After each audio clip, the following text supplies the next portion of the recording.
क्या आपने कभी सोचा है कि क्यों फीमेल्स को छोटी छोटी बातें भी याद रहती हैं, लेकिन मेल्स बर्थडेज और एनिवर्सरीज तक भूल जाते हैं? सरप्राइजिंग लगता है पर ये बिल्कुल नेचुरल है, बिकॉज दोनों जेंडर के ब्रेन्स अलग तरीके से काम करते हैं। ऐसे ही हर इंसान का ब्रेन यूनिक होता है, लेकिन कुछ यूनिवर्सल ब्रेन रूल्स ऐसे हैं जो हर किसी पर अप्लाई होते हैं। और अगर हम इन रूल्स को अपनी डेली लाइफ में फॉलो कर लें तो हमारी मेमोरी, फोकस और प्रोडक्टिविटी इजीली डबल हो सकती है। आज की वीडियो में हम जॉन मडीना की फेमस बुक 12 ब्रेन रूल्स के 8 पावरफुल रूल्स सिंपल वर्ड्स में समझेंगे। और ये हमारा प्रॉमिस है कि अगर आपने इन्हें अपनी लाइफ में कंसिस्टेंसी से फॉलो किया तो आप अपने ब्रेन की परफॉर्मेंस को नेक्स्ट लेवल तक ले जा सकते हो। Sleep the ultimate mind changer. हम सब सोचते हैं कि जब हम सोते हैं तब ब्रेन रेस्ट करता है, लेकिन रियलिटी ये है कि उस वक्त ब्रेन और ज्यादा एक्टिव हो जाता है। हमारी स्लीप डायरेक्टली लर्निंग और मेमोरी से लिंक्ड होती है, इसलिए जब हम प्रॉपर नींद नहीं लेते तो हमारे अटेंशन, डिसीजंस, मेमोरी, मूड सब पर इफेक्ट पड़ता है। आपने खुद नोटिस किया होगा कि अगर रात को नींद खराब हो तो नेक्स्ट डे सिंपल काम भी हैवी लगते हैं। ऐसा इसलिए होता है क्योंकि ब्रेन को प्रॉपर रिकवरी नहीं मिली होती। मडीना के वर्ड्स में the bottom line is that sleep loss means mind loss.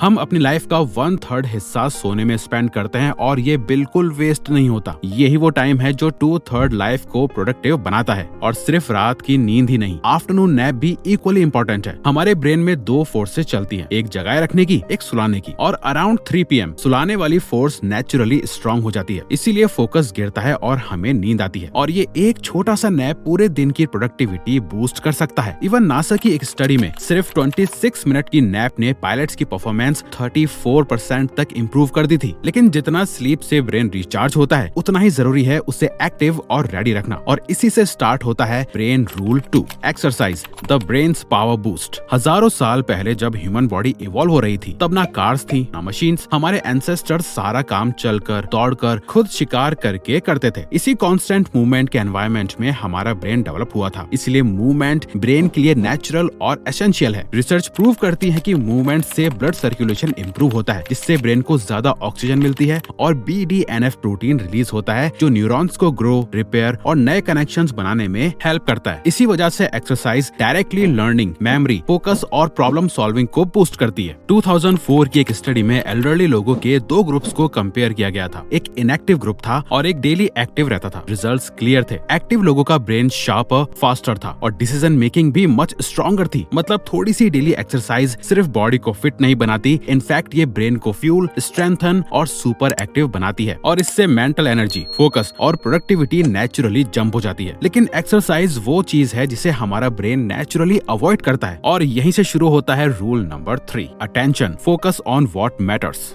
हमारा ब्रेन बोरिंग चीजों पर ध्यान नहीं देता, वो सिर्फ उन सिग्नल्स को नोटिस करता है जो मीनिंगफुल, इमोशनल या सर्वाइवल रिलेटेड होते हैं। इसीलिए जब आप ऑफिस में कोई बोरिंग रिपोर्ट पढ़ रहे होते हो और फोन पर नोटिफिकेशंस आती हैं, तो ब्रेन ऑटोमेटिकली रिपोर्ट को इग्नोर करके नोटिफिकेशंस की तरफ अट्रैक्ट हो जाता है, क्योंकि ये ब्रेन के लिए इंटरेस्टिंग और इमोशनली एंगेजिंग है। लेकिन अगर उस रिपोर्ट में क्रिटिकल डेटा या इंपॉर्टेंट क्लाइंट हो तो आपका ब्रेन अलर्ट हो जाता है, क्योंकि अब वो सिग्नल मीनिंगफुल है। यही रीजन है कि बोरिंग टास्क में हमारी टेंशन कम हो जाती है और इंपॉर्टेंट या मीनिंगफुल चीजों पर ब्रेन का फोकस ऑटोमेटिकली ज्यादा होता है। जॉन मडीना ने अपनी बुक में ये भी बताया है कि हमारा ब्रेन मल्टीटास्किंग के लिए डिजाइन नहीं हुआ है। हम हायर लेवल टास्क एक साथ नहीं कर सकते और हर बार टास्क स्विच करने में ब्रेन माइक्रो डिलेज लेता है, जो टाइम और एनर्जी दोनों को वेस्ट करता है। रिसर्च तो ये भी कहती है कि मल्टीटास्किंग से एरर रेट 50% बढ़ता है और टास्क कंप्लीट करने में डबल टाइम लगता है। इसीलिए मल्टीटास्किंग अवॉइड करो और एक टाइम पर एक ही काम करो। अपने फोकस को वाइजली यूज करो, डिस्ट्रैक्शंस कम करो, छोटे ब्रेक्स लो और बोरिंग टास्क को मीनिंगफुल सिग्नल्स में कन्वर्ट करो। लेकिन आज के टाइम में जिसमें डेडलाइंस, प्रेशर और इतनी टेंशन है, क्या हम इतने स्ट्रेस में रियलिस्टिकली अपने ब्रेन को रिचार्ज, फोकस और हेल्दी हैबिट्स फॉलो करने का टाइम दे पाते हैं? और यही है हमारे ब्रेन का सबसे बड़ा चैलेंज,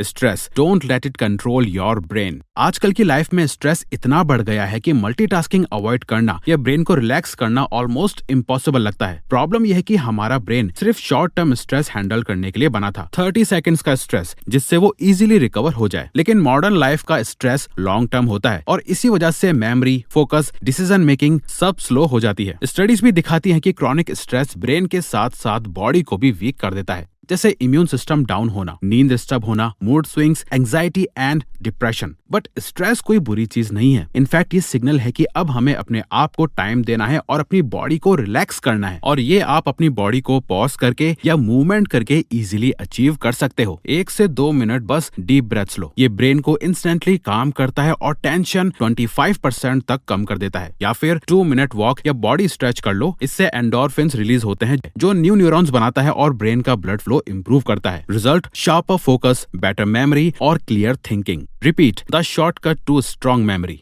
हमारा ब्रेन दिन भर बहुत सारी चीजें प्रोसेस करता है और इसके लिए नए स्किल्स और नॉलेज को याद रखना मुश्किल हो जाता है। इसलिए नेक्स्ट रूल सिंपल है, repeat the shortcut to strong memory. ये रूल सिंपल है, जो भी आप सीखते हो उससे रिपीट करना जरूरी है, तभी वो लॉन्ग टर्म मेमोरी बनती है। जस्ट इमेजिन, आप एक न्यू रेसिपी सीखते हो, एक बार बनाने से स्टेप्स याद नहीं रहते, लेकिन 2-3 दिन में दोबारा बनाने पर सब नेचुरली याद हो जाता है। यही ब्रेन का पैटर्न है। सिर्फ एक बार देखने या सुनने से मेमोरी स्ट्रॉन्ग नहीं होती। जो चीजें हम सीखते हैं उसे 90 to 120 मिनट्स के अंदर एक बार रिवाइज करना चाहिए, ताकि वो मेमोरी दिमाग में डीपली फिक्स हो जाए। लेकिन मेमोरी स्ट्रॉन्ग करने का सीक्रेट सिर्फ रिपीट करना नहीं है, बल्कि सही मेथड से रिपीट करना है, और वही नेक्स्ट रूल में रिवील होता है। See it to remember it। Daily हम अपने आसपास बहुत सारी चीजें देखते हैं, लेकिन हमारा ब्रेन विजुअल्स को वर्ड से ज्यादा याद रखता है। फॉर एग्जाम्पल, क्या आपको अपने फ्रेंड के घर की नेम प्लेट पर क्या लिखा है वो याद है? नहीं ना। लेकिन अगर उसके घर की वॉल पर कोई पिक्चर हो तो वो आपको जरूर याद होगी। वर्ड्स और टेक्स्ट के कंपैरिजन में ब्रेन को विजुअल समझने में कम एफर्ट लगता है। न्यूरोसाइंस भी कहती है कि इमेजेस ब्रेन के ज्यादा रीजन्स एक्टिवेट करते हैं, जिससे रिकॉल 40 to 80% तक बेटर हो जाता है। जब हम कोई चीज देखते हैं, स्पेशली इमेजेस, तो हमारा ब्रेन उसको मल्टीपल रीजन्स में प्रोसेस करता है, जैसे विजुअल कॉर्टेक्स, मेमोरी सेंटर्स और इमोशन रिलेटेड एरियाज। इसी वजह से इमेजेस हमारे दिमाग में ज्यादा स्ट्रॉन्ग और इजिली स्टोर हो जाती है और रिकॉल करना भी आसान हो जाता है। इसीलिए अगर आप कुछ सीखना चाहते हो या याद रखना चाहते हो तो हमेशा विजुअल्स का यूज करो, जैसे इमेजेस, चार्ट्स या डायग्राम्स, क्योंकि ये आपकी लर्निंग और रिकॉल को काफी इंप्रूव कर देते हैं। Emotions pushes you forward. Soldiers को पता होता है कि उन्हें अपनी जॉब में रिस्क, डेंजर या डेथ फेस करना पड़ेगा, फिर भी वो काम करते हैं। एंटरप्रेन्योर्स दिन रात काम करते हैं, स्लीपलेस नाइट्स निकालते हैं। कोई गारंटी नहीं होती कि सक्सेस मिलेगी, फिर भी वो लगातार लगे रहते हैं। क्यों?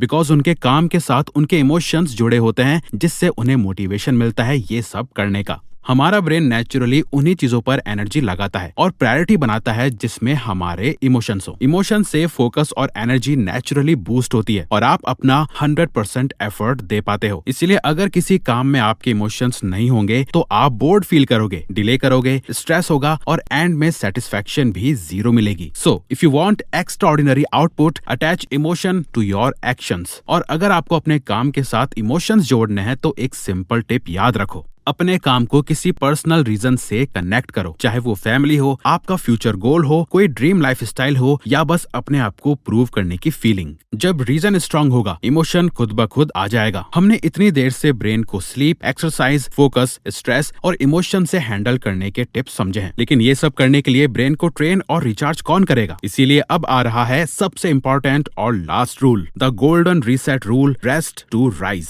हम लोग पूरा दिन अपने ब्रेन को काम पे लगाए रखते हैं, स्टडी, डेडलाइंस, प्लानिंग, टेंशंस, और हमें लगता है कि जितना ज्यादा काम करेंगे उतना ज्यादा अचीव कर लेंगे। But science says the opposite. John Medina clearly बोलते हैं कि ब्रेन कॉन्टिन्यूअस काम के लिए नहीं बना, ब्रेन साइकिल्स में काम करता है। अगर आप अपने ब्रेन को ब्रेक नहीं दोगे तो ब्रेन ओवरलोड हो जाता है, जिससे उसका फोकस गिरता है, मेमोरी वीक होती है, प्रोडक्टिविटी हाफ हो जाती है और क्रिएटिविटी ऑलमोस्ट 0 हो जाती है। जैसे मोबाइल फोन को लगातार चलाते रहो बिना चार्जिंग के, और रिजल्ट, फोन स्लो, लैगी, हीट अप और फाइनली शट डाउन हो जाएगा। ब्रेन का पैटर्न भी एग्जैक्टली सेम है। इसीलिए short breaks, mini pauses, 2 minute walks, stretching, deep breaths जरूरी है। ये सब टाइम वेस्ट नहीं होता, ये ब्रेन को रिचार्ज करते हैं। हर ब्रेक के बाद ब्रेन फ्रेश डेटा एब्जॉर्ब करता है, न्यू आइडिया जनरेट करता है और मिस्टेक्स कम करता है। इसलिए अब जब आप काम करो तो अपने ब्रेन को पुश मत करो, उसको रीसेट करने का मौका दो, एंड आप नोटिस करोगे कि आप अपना काम बेहतर और फास्ट कर रहे होंगे। तो अगर ये वीडियो आपको अच्छी लगी तो वीडियो को लाइक और चैनल को सब्सक्राइब करके हमें सपोर्ट करो, और ऐसी ही अमेजिंग बुक समरीज के लिए हमारे साथ जुड़े रहिए। Thank you for watching.